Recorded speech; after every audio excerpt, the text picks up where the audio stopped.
পালক পানির বানানোর জন্য প্রথমে কাজু আর পালং শাক নিয়ে ফুটিয়ে নেবেন 2 মিনিট। তারপর ফ্রিজের ঠান্ডা জলের মধ্যে সেটাকে ভিজিয়ে রাখবেন। তারপর সেটার থেকে জল চিপে পেস্ট বানিয়ে নেবেন ভালো মতো।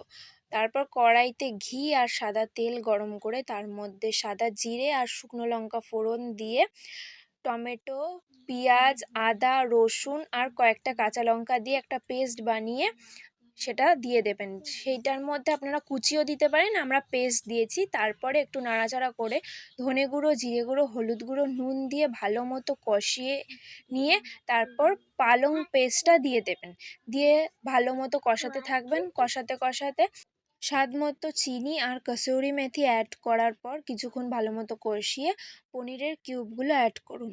লাস্টে হয়ে গেলে ওপর থেকে বাটার দিয়ে নাড়াচাড়া করে কিছুক্ষণ রেখে লাস্টে সার্ভ করুন রুটি, পরোটা বা নানের সাথে। থ্যাঙ্কস।